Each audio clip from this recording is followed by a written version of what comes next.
Evo, dragi gledatelji, poštovanje, dobar dan i dobrodošli u još jednu emisiju Zadar Newsa, emisiju Aktualno.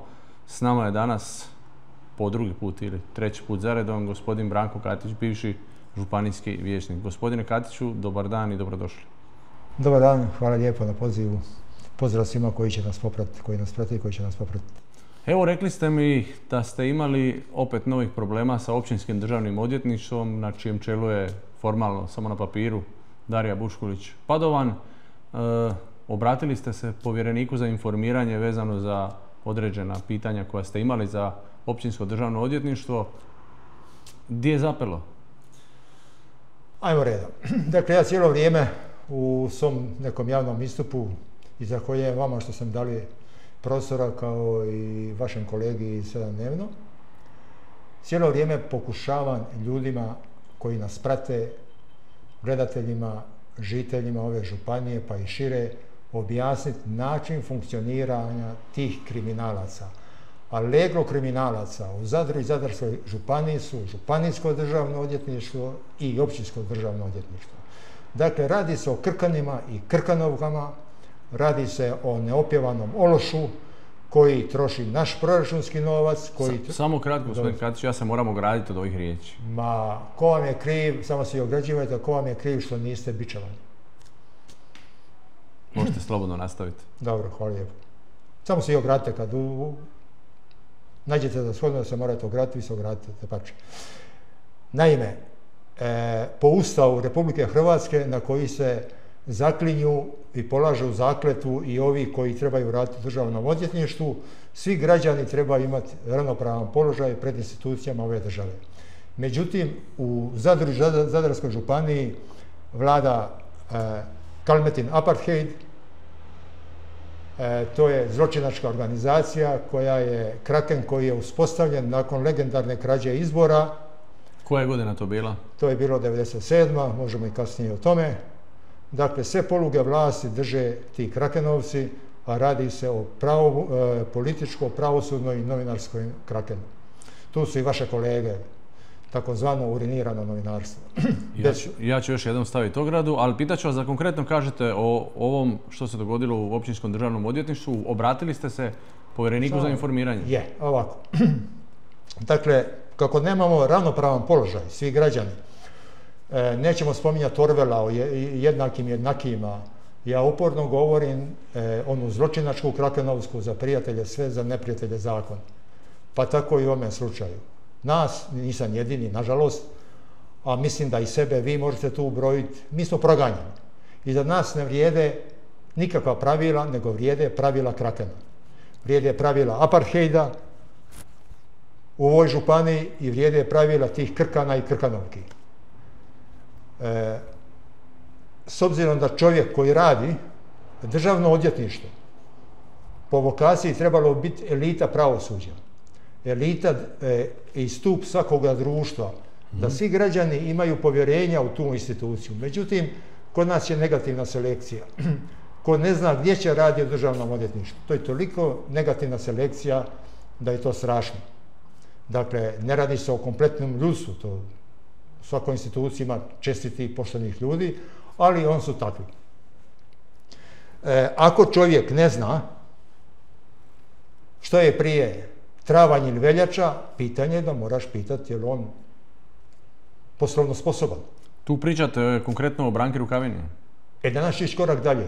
Tu ću brojiti napismeno, dokazano Ivicu Škaru, koji je u to vrijeme bio šef od Branke Rukavine. Dakle, i Branku Rukavinu je ovo. I ja sam legalnim putem, trošeći svoje vrijeme i novac, za razliku od Krkana i Krkanovki koji troše naš vrijeme i novac, umjesto da rade neke pametnije stvari, zatražio po zakonu o pristupu informacija. Taj vam zakon, gospodine istraživački novinar, ima cirka 70 članaka. Dakle, uz 2 kave, ko pije pivu, može i pivu, on ga nauči, pročita ga za 70 članaka. Ili masni burek možda? Masni burek, mislim, bilo što, 70 članaka. Ne omalovažavam zakon, ali on je kratak, takav je, sadržajan je, služi to. tražio sam da mi imaju potvrdu o psihofizičkoj sposobnosti. Samo malo, tražili ste da vam Općinsko državno odvjetništvo izda potvrdu imaju li djelatnici Općinskog državnog... Imaju dokaz o psihofizičkoj sposobnosti. Dobro. I onda, a to sad ćemo se morati ponavljati, ti krkani odgovore da nema mog zahtjeva u evidenciji. Vi ste to uružbirali, vjerojatno? Osobno uružbirao. Postoje kamere, valjda, i sve ima. A imam original pečat da sam ja to... Ne moraš vjerovati. Dakle, on kradu dokumente. A to nije jedini slučaj, ima još slučajeva gdje kradu iz spisa dokumente. Ovo je da zahtjev kradu. Dakle, on su ukrali zahtjev. I ja ponovim po zakonu, kažem, zakon ima 70 članaka. Iako nisam pravno obrazovan, pročitaš ako nešto nije jasno 3 puta, pa ćeš shvatiti o čemu se radi. Ne? Napravim ponovo dopis, onda mi odgovore, to nisam prošli put imao prilike, pa ću vam sad pokazati dokument. Od 5. lipnja da nemaju informaciju, od 8. srpnja da nemaju tu traženu informaciju, ali sad pazite ovo dalje. Za postupke imenovanja zamjenika državnih odvjetnika nadležno Državno odvjetničko vijeće te traženu informaciju možete zatražiti u navedenom tijelu. Ali vi niste to tražili? Samo. I to potpisuje izvjesna, notorna Krkanovka Nataša Đoković. Đoković? Evo ga tu. Možemo vidjeti. Koja se potpisuje kao službenik za informiranje. Đaković piše? Đaković. Ja mislim, notorna je, pa mislim. Jer da nešto zna, ne bi sigurno ovako nešto potpisala i tu radila. Dobro. Dakle, ovo je vrijeđanje inteligencije. Znači, ovo je vrijeđanje građana Hrvatskog koji je ravnopravan po Ustavu Republike Hrvatske. Da shvatimo, iz državne institucije nestao je dokument. Ne dokument, nego zahtjev. Ali to je dokument, isto tako. Urudžbiran, protokoliran. Protokoliran. Imate li vi informaciju da je, recimo, šefica Općinskog državnog odvjetništva, koja je nadležna za to, da je ona podnijela nekome prijavu zbog krađe ili nestanka dokumenta? Ona je vjerojatno ovo i naredila da nestane. Molim? Ona je vjerojatno i ovo i naredila da nestane. Sad idemo dalje. Dobro. Sad idemo dalje. Može. Dakle, sve ćemo kronološki argumentirano, da volim argumentirano pričati. Ne radim u državnom odvjetništvu da izmišlja, ni krade, ni fabricira, nego u ponedjeljak sad, koji je to bio datum, 9. dobio sam rješenje povjerenika za informiranje. Evo, ne znam da predočimo to nekako da ljudi... Možete pročitati što ukratko. Ne, evo, samo da vidi se broj to. Da. Okay. To. I sad kad to pročitaš... Tu je. I sad kad to pročitaš, onda... Ja sam napravio žalbu. Dakle, rješenje, kaže se, nalaže se Općinskom državnom odvjetništvu da u roku 8 dana od zaprimanja ovog rješenja riješi zahtjev za pristup informacija. Dakle, uvažena je moja žalba. Sad ideš dalje čitati. Dakle, ovaj drugi dopis, da nema nejasnoće, da notorna Krkanovka je od 8. srpnja ponukana traženjem povjerenika iz Zagreba napisala ovo. I sad gle čuda kako odgovara povjerenik. Dakle, sad je povjerenik imao sve kompletno. Kaže, za pristup informacija davati odgovore na pitanja i davati tumačenja, te na taj način izrađivati novu informaciju. To znači otprilike istraživački novinar u sljedeće. Ja vas pitam koji je danas datum, a vi kao čuveno Zadarsko općinsko državno odvjetništvo kažete, prekjučer je padao snijeg. I sad mi idemo 10 godina se dopisivati, tako. Kakve to ima veze, koji je datum i što je... ali to je njihov princip rada. I sad ta notorna Đaković sama iz sebe uvalila u problem. Ispričavam se, gospodine Katiću, kratko. Pričamo li gospođi Đaković koja se prijavila za suca pa nije prošla? Da, između ostalog prošla sam, mislim da je to izvjesna ta gospođa, da nije prošla sad u ovom paketu za izbor sudaca u Općinskom sudu Zadru. To je javno dostupna informacija. Mislim da se radi o istoj osobi, ne bi želio griješiti, ali... Možete nastaviti. Evo ovako. Po tom istom zakonu koji ima 70 članaka, dakle,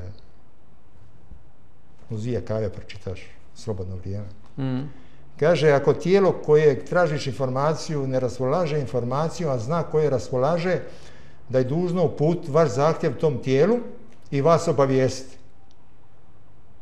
Dakle, gospođa Đaković, Krkanuša, ona je trebala moj zahtjev proslijediti Državnom odvjetništvu. Ajmo samo, gospodine Katiću, ja se opet moram ograditi od ovih epiteta Krkanovka.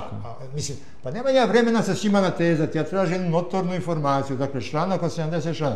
I ovo je njezina sramota, evo ga, da tako nekvalitetni, nestručni kadar, on ne može nigdje drugdje raditi nego u takvoj službi, nego općinsko državno odvjetništvo i županijsko u Zadru. Evo ga, pogledajte to. Ona sama sebe demantira, evo ga, sama sebe demantira. I povjerenik kaže, točno citira zakon, ima, a zamislite koliko znaju onda procesne zakone o kaznenom postupku, o građansko-pravnom postupku, koji su, ne znam... Da shvatimo, povjerenik za informiranje dao je vama za pravo... Apsolutno, i roku 8 dana moraju mi dostaviti traženu informaciju. I dao je veliku praktički packu Nataši Đaković i Općinskom državnom odvjetništvu. Pa nije on sam sebi, jer on su nestručni, mislim, ne može njima niko dati, mislim. Ko vam može dati packu nego vi kad ne znate. To je isto kao da ste vi sad kirurg. Sad ne znate taj posao, ne znate, vi ste nestručni, ne znate. Da nešto znate, onda radi negdje drugdje. Možda nisu dovoljno prakse u Petrčanima prošli? Pa ne znam, jer to je ekspozitura je to u Zadru. Poslovna jedinica, o tome sam davno pričao, ako se sjećate. Jeste. Među prvima ste to ispomenuli. Pa mislim, to je to, mislim. To je taj dio. Ja govorim o dijelu ljudi koji tamo rade, ne o svima, Bože sačuvaj. Ja isto kažem da vjerujem da većina ljudi tamo radi kako treba. Evo, pogledajte. To su dokumenti. I se ja ne znam što je... I ja idem, jučer sam išao, tražit ću uvid u spis da vidim. Prva stvar, zanima me kompletan spis. Zanima me gdje je moj zahtjev, da vidim. I gospođa koja je nadležna za to zove gospođu notornu Đaković. Ovaj spis se ne može u ovakav vrst spisa se ne može napraviti uvid u spisu. Samo malo. U pitanje koje ste postavili Državnom odvjetništvu, vi nemate pravo uvida u taj spis. Evo, jučer sam išao. Jeste sigurni da ste na prava vrata pokucali? Jesam. Točno sam išao tamo, policija, sve fino, sve uredno, sve. Tamo gospođa je iz prizemlja zvala, gospođa ne znam gdje ona sjedi i rekla da u ovaj spis nemam pravo uvida. Ajmo dalje na jednu temu, gospodin Lisičak, neka bude ovaj put tema. Vi ste policiji podnijeli jednu prijavu, mislim da je inspektor Jurlina nadležan za taj vaš predmet. Što se tu događa, koliko to već stoji i u kojoj fazi je ta cijela istraga? Sad ovako, dakle postoji jedna osoba, jer ja sve pitam 5 puta, ne jedan put, jer nikad ne možeš, jer dozvolit ćemo da svatko može pogriješiti. Samo najteže su greške kirurga. Ako pogriješimo ja i vi, to nema veze, to ispravit ćemo. Tako i sad stoji otvoren zahtjev kod gospodina Sokola. Koga? Dakle, gospodina Sokola u Niskom Letu. Denisa Sokola? Da, Denisa Sokola. Ne bih komentirao gospodina Sokola. Dakle, postoji, kad je taj Lisičak i to... Za one koji ne znaju, gospodin Lisičak je tko? Gospodin Lisičak je Mladen Novosel, predsjednik najveće matice sindikata u Republici Hrvatskoj, a gospodin Lisičak je predsjednik sindikata prometa i veza u Republici Hrvatskoj. Što se dogodilo da vi postupate prema policiji da tražite neka svoja prava? A za one koji ne znaju, probajte u 1 minuti, 2 objasniti. Vrlo jednostavno. Svaka budala zna, dakle svaka budala, da bilo koja firma u Republici Hrvatskoj ima OIB, ima matični broj, ima porezni broj. Dobro. I gospodin Lisičak i Mladen Novosel su kao predsjednici tih sindikata, a ja to posjedujem, registrirali podružnicu jednog sindikata jedne firme. I ja uporno već 10 godina tražim da mi daju to rješenje. To je bila vaša firma? Nije moja firma. Ne? On kaže da je, ja ne znam. To sam napisao u žalbi sutkinji da ona drži mene za budalu jer ne znam što sam osnovao. Taj dokument mora biti u Zagrebu, dakle ja tražim dokument. Što je gospodin Jurlina do sad napravio? Gospodin Jurlina je napravio ono što je u njegovoj moći vrlo korektno, ali je sad zapelo oko odvjetništva jer on po nekom načinu postupanja moraju njih obavijestiti. Jer što je? Kad ja dobijem taj dokument, onda dolazimo do notorne Marijane Stipić, notornoga Ivica Škare, kriminalca Ivana Galovića, Kolibrića iz Šibenika, čuveni Kolibrić iz Šibenika. Ajmo, gospodine Katiću, samo opet moram ogradu staviti. Probajmo te riječi. A ne, mislim, to je tako. Jer kako možete objasniti, gospodine istraživački novinar, da se neko u gradu Zadru, to može biti samo u Zadru, predstavlja neko 20 godina lažno. I zato ne daju taj dokument. A mene su istraživali 5 godina. Mene, osobno mene. Sve su istraživali od 90 neke godine. Dakle, od stana kad su mene ogovarali i govorili u put Petrića ko sam i što sam. Ta notorna Krkanuša i plemkinja Marijana Stipić, kad me vidjela na stubištu Županijskog suda u Boreli, išla je sa Kolibrićem i onda se propinjala na prstiće, objašnjavala to i taj. Mislite Kalibrićem? Ne, kako ste rekli? Kolibrić. Šibenski Kolibrić. Uvezeni sinkopa Kadar iz Šibenika. A, mislite na državnog odvjetnika? Da, županijskoga. Dakle, to i taj. Kalabrić? Kalabrić, da. A mislim Kalabrić je. Cijelim putem i sad nek me tuži i nek dostavi kameru, valjda ima kamera u sudu. Morala bi biti. Dakle, kako se ceri u lice, to je bilo toliko krkanovski, nepristojno. A njih smo se dvoje doimali kao ono posljednji tango u Đevrskama, ali prvi dio. To je tako ono na uho, ne? A drugi put se cerila na Kalar, ona je njezin šef. Državna odvjetnica se vama smije u facu? Da, ovo Stipićka. Da, ona, ne. Strašno. A ne, ona ide na posao sa Zadarskim listom, ko to čita? Biltenom HDZ-a. Ali oni se mogu snimati, ali oni se mogu ceriti. Znate zbog čega, gospodine Hrvoje? Što njihovi bračni drugovi svi rade na okruglom pečetu. Oni nemaju nikakvih problema. Njima je samo problem eventualno Petrčani i njima je problem eventualno kako zadovoljiti svog nalogodavca. Naloge apartheida, šefe apartheida. To je njima problem. Da vam samo kratko najavim, vjerojatno ste pratili, jedan izvjesni gospodin, nećemo mu spominjati ime i prezime, najavio je da je u jednom intervjuu kojeg bi trebali uskoro objaviti na Zadar Newsu, on najavljuje nekakve razne iznude koje prolazi od strane ljudi iz Županijskog državnog odvjetništva i to je spreman javno iznijeti. Jeste li čuli išta o tome? Iz javnog prostora sam to čuo i mislim to kad bude, onda nakon toga možemo komentirati. Gospodin narečeni vjerojatno ima neke dokumente, dokaze da... Ako dozvolite, sad bi ponovo javnost upoznao sa jednim dokumentom. Dakle, ti kriminalci, ti Krkani i Krkanovke, ne samo što kradu dokumente, oni falsificiraju dokumente koji u svojim spisima. Sad ja ću vama pokazati jedan dokument, navodno dokument, koji je sastavni pod rednim brojem 3 jednog spisa kojeg ga vodio notorni Ivica Škara. I sad pokažete, javnost ne kaže što ovaj dokument znači. Evo, vi pokažete. Možete okrenuti ovdje kameri. Evo, što ovaj dokument znači? Dobro. Evo. Ok. Toliko su nesposobni ili su kriminalci da ne znaju... Izvješće o ranijoj prijavljivanosti Željka Vujevića. Da, ne. Što ovaj dokument znači? A ovaj dokument ne odgovara istini. A čekajte, nisu zaokružili ni da ni ne. A ja vas sad pitam, evo, to je dokument službeni. Sad to je jedan dokument, a ovo je od nepismene Šake Jada od Branke Rukavine. Dakle, ona i njezin šef djeluju koordinirano. I ova kriminalka, Branka Rukavina, napismeno glupa Šaka Jada, na ročištu kaže, ako se nagodim, da će on odustati. Dakle, to je reket. A dokaz je i ovaj dokument, evo, koji je krivotvoren. On tako funkcioniraju, jer mogu raditi što hoće. Dobro, kad spominjete Branku Rukavinu, vjerojatno ste jučer i prekjučer u podcastima na Zadar Newsu vidjeli kad smo Domagoj Margetić i ja uhićeni, ona je odmah napisala okrivljenik, pa je prekrižila okrivljenik i napisala iznad osumnjičenik. A što to komentirati? Dakle, ona je Bog, zakon, ona je Aleksandar Makedonski, ona je Bog koji hoda na zemlji, ona je sve. I on mogu fabricirati, on mogu falsificirati unatrag, on mogu raditi što god hoće. Ali dokad, gospodine Katiću? A mislim da su im dobro temelji i Gordom Hrastu i njima Uzdrmanu. Kad kažete Gordi Hrast, mislite na Božidara Kalmetu? Ma šef Krakena, ajde. Zašto ga vi zovete stalno šefom Krakena? Pa zato što on to jest. Bez njega se ne može ništa. Apsolutno ništa. Pa vi znate jednu kletu u Zadru, građani županije su zaboravili da Bog da Kalmeta obeća. Pa on je njima obećao isto da će ih zaštititi, ne može ih zaštititi. Dakle, sad je sustigla i njih ta kletva. Ne može vas Kalmeta zaštititi, Krka nijedno.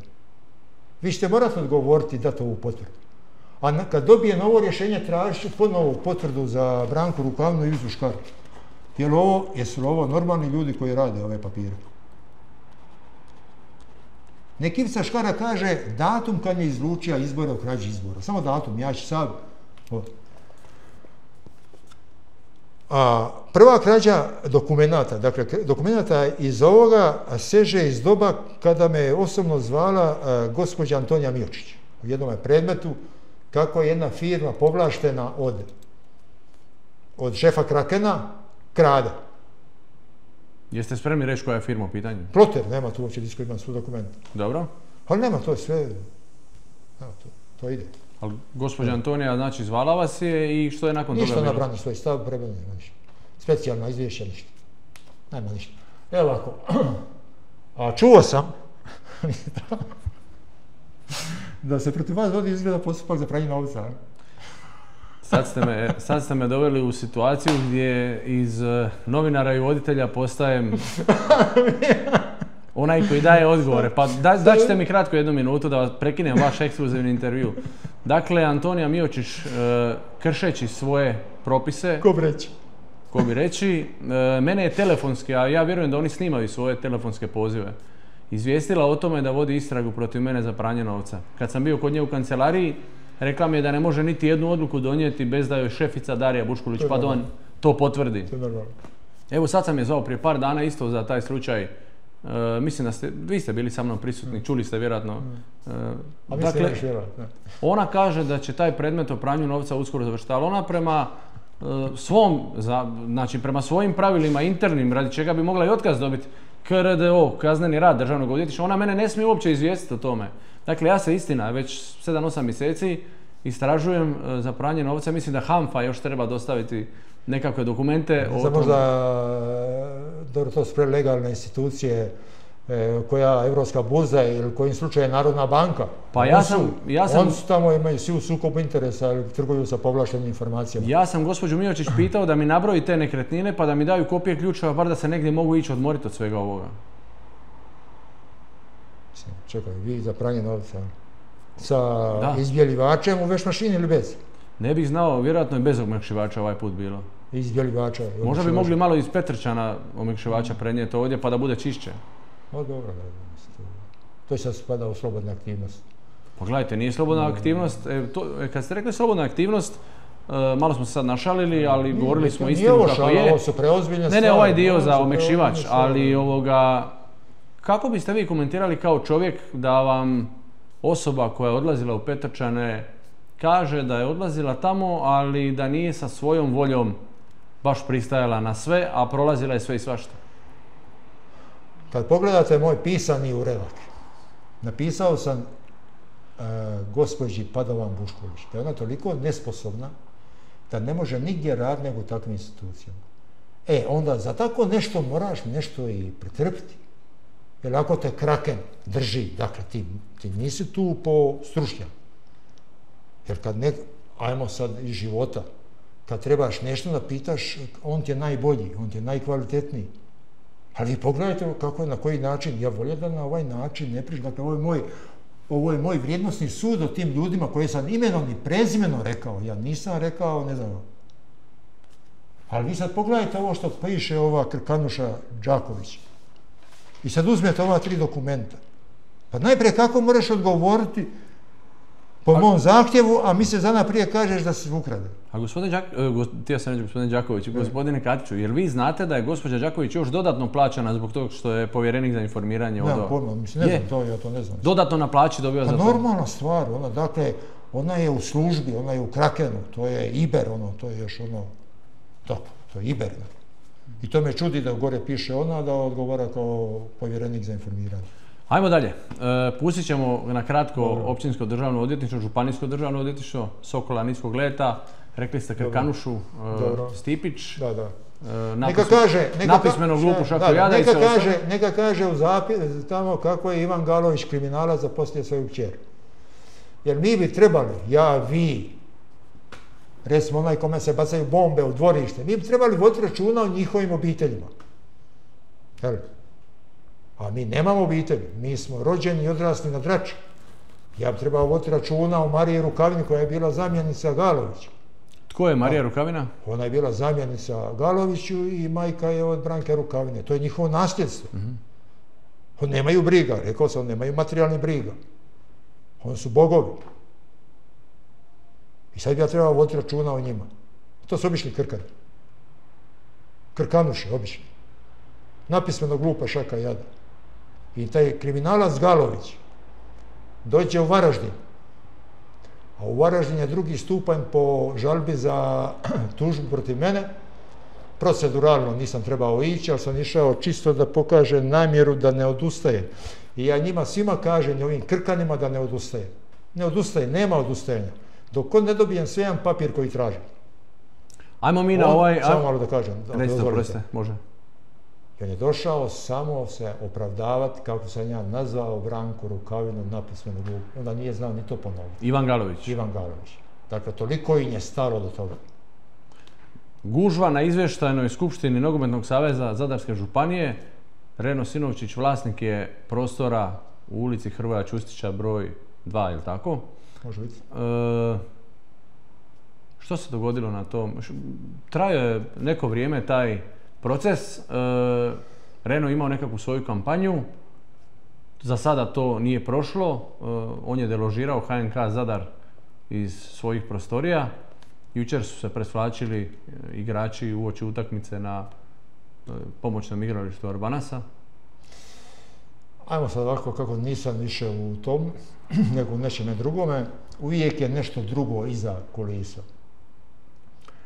Zapravo, za nekoliko mjeseci dolazimo u izbornu godinu za lokalne izbore i to je ključ. To je odgovor na vaše pitanje. Vrlo ću ga biti precizan. Dakle, sve dileme u lokalnoj politici se riješiti u ovoj godini Županijski sud u Zagrebu po presudi uskočkih optuženika Kalmete i ovih. Dakle, ako sud, a to mi ne znam, možemo nagađati, imati želje, imati neke poluinformacije, nešto, ali to je, niko ne zna do tog trena, barem mi, obični smrtnici koji nismo predstavnici Krakena i ne idemo u Petrčane. Na bičevanje? Ma nije bitno, tamo je bila zločinačka organizacija svakog petka, ne? Sastančili u nekim kućama, ne? Taj će se odrediti ko će biti kandidat za gradonačelnika grada Zadra. A do tog vremena aktualnog gradonačelnika treba omalovažiti, degradirati, ocrniti na svaki mogući način. I ta skupština, uloga gospodina Rena Sinovčića, bila je u tom pravcu. A zašto to govorim? I svi su se tu udružili.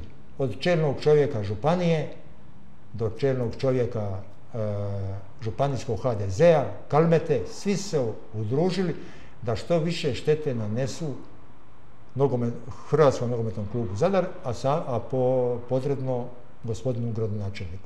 I to je bila ta... Gospodin gradonačelnik nije zaslužio ništa bolje od svega ovoga. Dobro, ali to su politički igre, na to vi nećete utjecati kao ni ja, ali je činjenica da mu žele nanijeti štetu da ne ide u treći mandat. Odnosno, sve ovisi o presudi u Županijskog suda u Zagrebu. I tad će početi križaljke. Koje su političke ambicije i sudbina Božidara Kalmete, šefa Krakena, kako ga vidimo? Rekao sam vam sada, naprosto nužno je potrebno da se on ponovo vrati aktivno, ali to će biti jako teško. A ako bude presuda oslobađajuća, evo sad mogu kazati sa sigurnošću, a sad nemojte se smijati što ću reći nakon ovoga, sa sigurnošću da će biti kandidat za gradonačelnika Zadra, a vi sad kad završimo ovaj intervju, napišite mu poruku, kako vi znate to pisati, jer nalaze se u sudskom spisu, pa ga pitajte kao novinar, istraživački novinar, može li potvrditi ili demantirati ako bude oslobađajuća presuda, hoće li biti on kandidat HDZ-a za gradonačelnika Zadra. Ali imali smo već jednu oslobađajuću njegovu presudu, pa je Vrhovni sud srušio. Međutim, kad kažete pošaljite mu poruku, ja sam mu slao poruke i slaću mu ih još dosta vremena, ali on onda preko Andreja Korljana, koji je na sisi grada, gradskih firmi i svega ostaloga, dok smo bili zatvarani u koroni, on je primao po 100, 200, 300 tisuća kuna samo iz Obala Lučica, ne znamo za ostale firme, i Opća bolnica Zadar navodno mu isplaćuje obilate iznose. A onda on kuka Državnom odvjetništvu da ga uznemiruju poruke koje mu ja kao novinar šaljem, a imali ste prilike vidjeti 2018. kada se on meni obraća da želi biti prijatelj, ručkove nudi i susret. Molim vas, nemojte ograditi, pa vi ne pripadate uriniranom novinarstvu. Vi imate slobodno misleći u glavu i pitate ovo sad, recimo što sam ja pitao. Jer vi niste Ivica Nevešćanin da se vama dolazi ispovijedati, vi niste ovi iz Zadarskog 057 ili Zadarskog lista koju Stipić nosi pod pazuhom. Što niste? Dakle, vi niste, i on je naučio da ga se pita samo ono što on kaže i kad on kaže. Ali stanite, i onda kad vi pošaljete takav upit, kad napravite serijal članaka o njemu, da je kriminalac, kao što USKOK tvrdi, onda dobijete za vrat, kao i vi, kao i ja, evo reću kao i Marko Pupić-Bakrač, što god on mislio, prvo meni sve najbolje, pa više mu nisam dobar, onda dobijete za vrat policiju, Državno odvjetništvo i imate progon. Pa zato što živimo u apartheidu njegovom, ja to uporno govorim. Mi živimo u Kalmetinom apartheidu.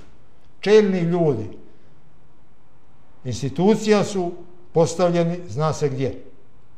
I dok se to je ključ problema, oni diktiraju našu sudbinu. Oni su kreatori naše sudbine.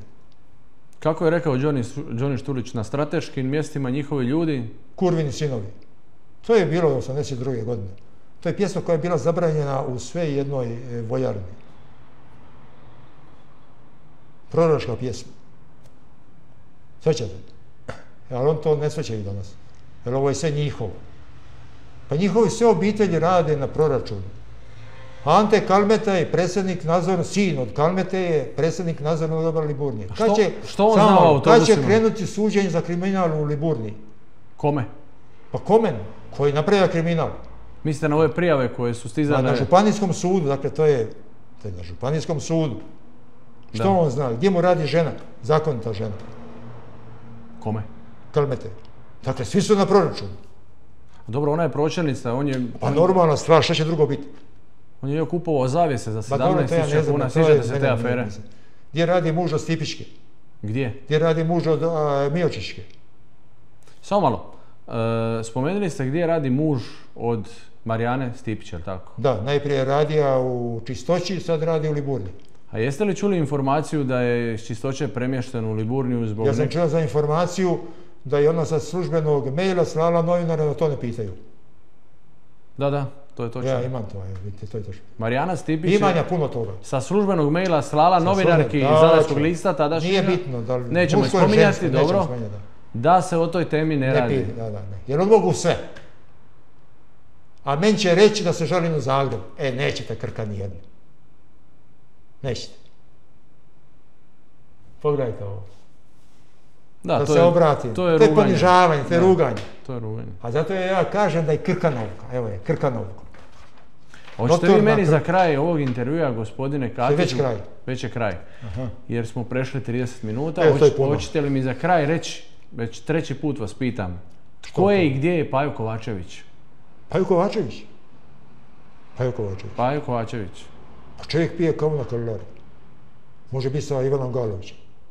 Ajde sad da se ne šalimo. Ajde. Tko je Pajo Kovačević i gdje je Pajo Kovačević? Ajmo sad ozbiljno. Može. Ajmo sad ozbiljno. Dakle, to je tema koju apsolutno ne želim otvarati ničije rane, emocije, sjećanja, evo sad se ježim. Istraživajući kriminalca Ivana Galovića, on je ničim izazvan na ročištu u kojem je mene tužio počeo spominjati Ratka Mladića. Vjerojatno da bi pokazao sinu kako je on. A taj isti kriminalac Galović, urinirani novine su ga prozivali da ništa ne poduzima baš zbog toga. I onda je šef Krakena Božidar Kalmeta dogovorio sastanak i događanje na općinskom sudu, županijskom sudu i općinskom odvjetništvu kako će to završiti i onda su sudionici nastavili živjeti u ljubavi i slozi. Kad je on počeo govoriti o Mladiću, a znam sve to i još toga puno, ja nisam mogao da ne pitam što je sa ubojstvom pokojnog Mira Barišića. A u jednom od tih dokumenata stoji da je Pajo Kovačević ubio, sad ne znam točno, korpulentnoga, jakoga osobu, ispalio 30 metaka iz automatske puške. Automatska puška ima 30 metaka.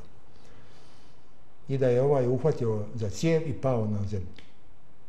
Pajo Kovačević nema ni OIB-a, ni jedinstvenog matičnog broja, ni adrese, ničega nema. Čovjek koji je ubio. I čovjek protiv kojeg se u Županijskom državnom odvjetništvu ne vodi nikakav postupak. I sad mi recite ovako. Ja vas pitam, evo daću vam odgovor. Rekli ste da se u Županijskom državnom odvjetništvu ne vodi postupak... Napismeno. Znači ne vodi se, a oni ga spominju. On je ubio. Ali kako je moguće da se ne vodi? To je moguće, sve kad je Ivan Galović u pitanju. Kad su ti kriminalci u pitanju, sve je moguće. Evo, on je intervju za Zadar News, vidjeli ste ga, rekli da su oni napravili sve i da nisu uspjeli naći nikog, ali je rekao ubio ga je netko iz Srbije. Pa ima ime i prezime, on je ispalio, mislim. Dobro, u spisima koje ste vi imali prilike vidjeti, pokazali ste i meni neke od tih dokumenata, stvarno se spominje Pajo Kovačević. Pajo Kovačević. Što zna Ivan Galović o Paji Kovačević? Pa on sve to zna. Ja imam svu dokumentaciju. Pa hoće li on obitelji... Nemojmo ići, molim vas, nemojmo ići. Samo da dovršim pitanje. Hoće li on obitelji pokojnoga Mira Barišića reći što se s njim dogodilo? Bi li bilo fair da on kaže njima to? Ne, ja vam uporno govorim. To je sad viša politika, znam i o tome nema. To je način podnašanja tih kriminalaca. Dakle, oni vas, sad nemojte misliti da ne želim uopće komparirati jednu i drugu stvar, vas, gone zbog pranja novca. Vas. Čekaj sad, vas zbog pranja novca. Amo ubojicu ne gone. Bilo koga ubojicu. Koji ima ime i prezime. Koji je ispalio 30 metaka. I on ne gone. Gospodine Galoviću, jasno to vam je Pajo Kovačević. Vrlo mi je jasno, taj modus operandi. Dakle, ja isključivo govorim o kriminalcu i Krakenu, Apartheidu, Kalmete i njegovim jatacima. A jedan od bitnih tih jataka je zločinac, kriminalac Ivan Galović, koji je u realnom vremenu davao dokumente osuđivanoj lažnici. Dajte mi jedno obećanje da ćemo u sljedećem intervjuu kojega budemo radili malo više... Kako budemo radili? Ako vas ne zabrane.